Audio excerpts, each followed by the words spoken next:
Mutton তো তোমরা অনেকেই অনেকভাবে রান্না করেছো, কিন্তু এইভাবে একবার রান্না করে দেখো, ভাইফোঁটায় কিন্তু সবাই আঙুল চেটে পুটে খাবে, এইটুকু তোমাদের কথা দিতে পারি। চলো এবার একটু মাখামাখি পর্বে যাওয়া যাক।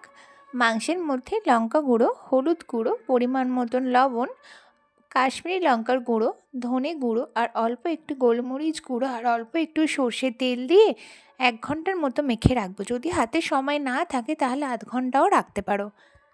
এরপর আলুগুলোকে লাল লাল করে ভেজে নিতে হবে। ওই তেলের মধ্যেই ফোড়নে দেব গোটা গরম মশলা, তেজপাতা আর শুকনো লঙ্কা।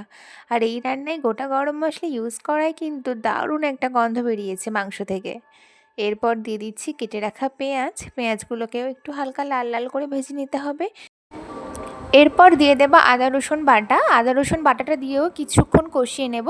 দেখবে মশলা থেকে খুব ভালোভাবে তেল ছেড়ে আসবে, তখন দিয়ে দেব ম্যারিনেট করা মাংসটা।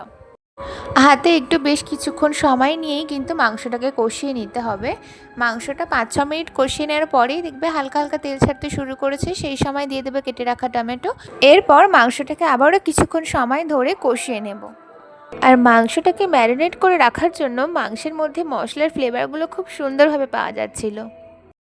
এই মাংস রান্নাটা কিন্তু খুবই অল্প মশলা দিয়ে করা হয়েছে।